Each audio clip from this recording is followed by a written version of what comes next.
Yeah. In the last class, we have discussed this coercion. What is coercion?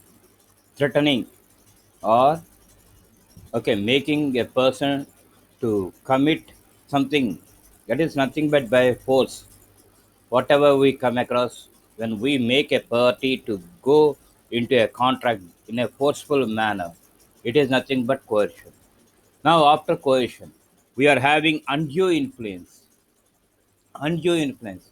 Okay, influenced by other party, and this is not fair place. It is always undue, without anything. Without due influence. When we make that person to go into a contract or to enter into a contract, we'll call that thing as undue influence. Sometimes parties compelled to an agreement against his will as a result of unfair persuasion by the other party. Compelled to an agreement against his will. He is not willing. He is not willing to enter into an agreement or contract. But thing is, as a result of unfair persuasion, I'm going to do this, I'm going to do this, like that, just making him frightened. By that also, we can make a party to enter into a contract against his will.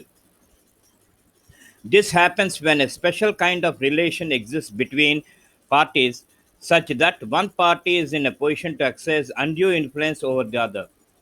See, when you go for this, it when you go for this undue influence, there should be a special relation.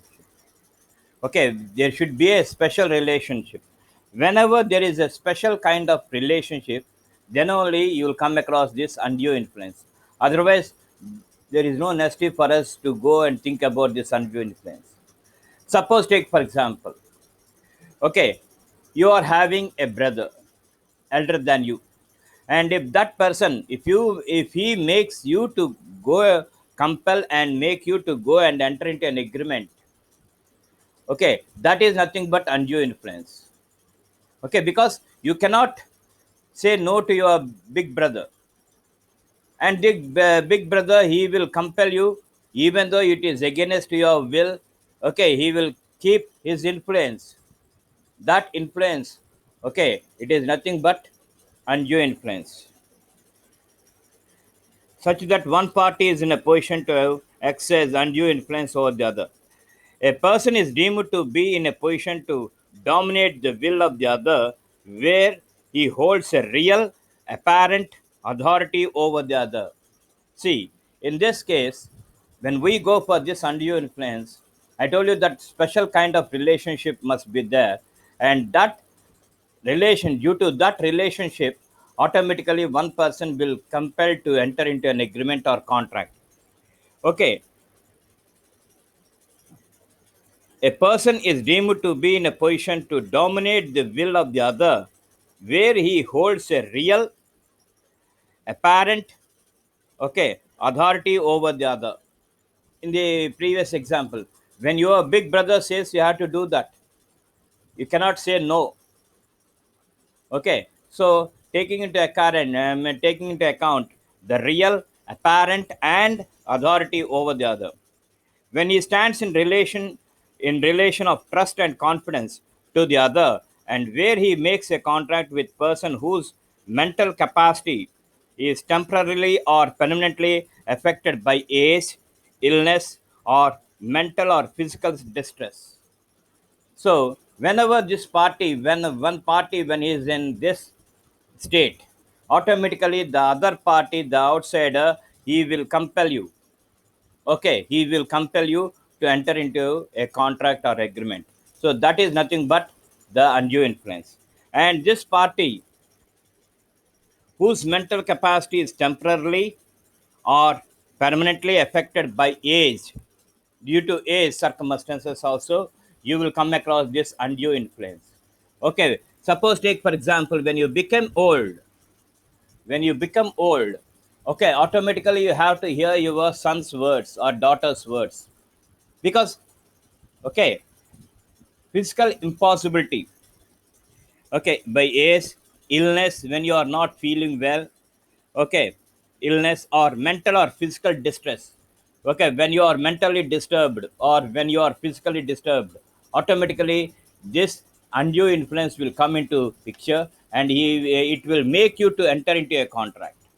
Okay, now example: be a man embelled by disease is induced by wise influence over him, as his medical attendant agreed to pay an unreasonable amount for his services.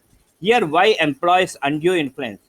Undue influence is also known as moral coercion. Coercion. Moral coercion.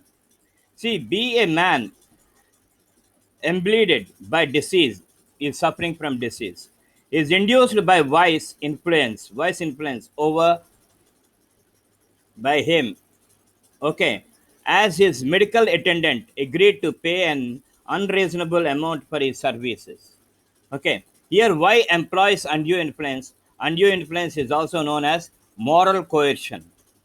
Relationships where undue influence exists. Okay, we are going for the relationship summa where undue influence exists. Parents and child, whatever the parent says, the child has to agree. Okay, so there you will come across undue influence. Guardian and ward, a person who is supporting and a person who was supported by the guardian. Guardian and ward. Trustee and beneficiary. Trustee and beneficiary. Doctor and patient. When you go to a doctor, whatever he doctor says, you have to hear because you are a patient. Okay, because you are a patient. Okay, religious advisor and disciple. Religious advisor and disciple, you are just a disciple. And when we go for any priest or any other person, religious, okay, advisor, we have to, because with the fear that what is going to happen tomorrow, with that fear, you have to. Okay, lawyer and client. Okay, this is also one type of, okay, relationship where undue influence will come. Fiancé and fiance. Okay, whatever the fiancé says, the fiancé has to hear. So these are the various relationships that we come across where the undue influence will present. Okay, undue influence will not present in the following cases. He is giving that thing also. Landlord and tenant. Landlord and tenant. A landlord cannot, okay, make any person to go for undue influence, and he will compel him to enter into a contract, because if not, I'll go to somewhere. You are not my boss, and there is no relationship between you and me. Just you are a landlord and I am a tenant. Don't be of that opinion that I won't get any house for rent. I'll get so many houses, but you won't have any relationship. Landlord and tenant, creditor and debtor, creditor and debtor. Next, husband and wife. Wife should not be a Paradashan woman. Paradashan woman. Wife, I mean, husband and wife. Okay. And here also, wife should not be a Paradashan woman. That is, who will be behind the doors. We will always follow the husband. In Muslim community and in okay, Kshatriyas community, the people they won't come. Okay, they won't come. Every time when they want to come out, they have to wear this burqa or musku, and they will follow what the husband says. In that case, you will come across undue influence. But when we come across husband and wife, okay, you won't come across any relationship. He's an husband and I'm a wife, like that. People, of course, in present days, people they are following this thing. Okay, if you mean, if anything, if any misunderstanding is there, okay, the wife says goodbye to his husband, to her husband, she will go. Of course, don't be of that opinion that it is nothing but an old custom. Okay, in old customs, okay, people they have to go. people they have to go. But nowadays, when we take a husband and a wife, okay, either the husband will go away or the wife will go away. Okay, contract with Paradise Paradhanashin woman. Contract, how to enter into a contract with a Paradhanashin woman. It is the one who observes complete seclusion because of the customs of the specific communities to which she belongs. A complete seclusion. Okay, complete seclusion means, okay, complete closeness. Okay, because of the customs of the specific communities to which she belongs. Yeah, when we take into account the Muslim community, when we take into account the Muslim community, there you will come across this seclusion, complete seclusion. Okay, they don't want to come. They don't want to come outside without wearing burqa. They don't want to. They don't. They have no right to see any other person's faces, or they don't want to show, okay, themselves before any other persons. Only to known persons only they can come out. They can talk, but for other people, for outside people, when they want to meet, they have to wear the burqa and they have to follow that. A contract with her is presumed to have been induced by undue influence. Any person who enters into contract with that woman has to strictly follow that no undue influence was used and that she had free and independent. Okay, a contract with her is presumed to have been induced by undue influence. Okay, we'll make her to go by exercising undue influence. Any person who enters into contract with that woman has to strictly follow that no undue influence was used and that she had free and independent.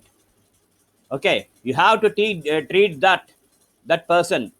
You have to make that person. You should not go for undue influence.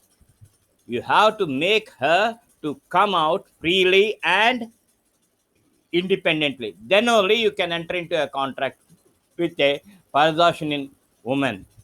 Up to that extent and until to that extent, you should not enter into any contract with that, okay, Paradashin woman. Now, what are the differences between coercion and undue influence? What are the differences? First difference, coercion first. Contract is given under a threat of offense. Contract is given under a threat of offense. Okay. Undue influence. Consent is given by person who is so situated in relation to another that the other person is in a position to dominate his will. Your dominance of will be there when we go for undue influence. But when we go for coercion, it is nothing but a threat of offense. This is the first difference that we come across between coercion and undue influence. Now, second one, it is a physical character. It is a physical character. And when we go for undue influence, it is a moral character. It is a moral character. That is moral rules and regulations you should not, okay, oversight or override. You have to follow the moral values. You have to give importance to your moral values. So with that, there will be a chance for us to go for this undue influence. Next, coercion and intention of causing any person to enter into an agreement. An intention of causing any person to enter into an agreement. That is nothing but coercion. Now, coming to this undue influence, the influence party, the influencing party uses its position to obtain unfair advantage over the other party. Okay, unfair advantage. You won't get a fair advantage, unfair advantage. Every time you'll get a unfair advantage. Okay, fourth one, it involves a criminal act, coercion. It involves a coercion, involves a criminal act. Suppose if you don't say that I'm going to hear. So naturally, they'll go for criminal activities where in coercion. Yeah, no criminal act was involved. No criminal act was involved in undue influence. These are the definition and differences that we come across between coercion and undue influence. Okay, with this, I'm closing, and tomorrow I'm going to continue the remaining things. Thank you.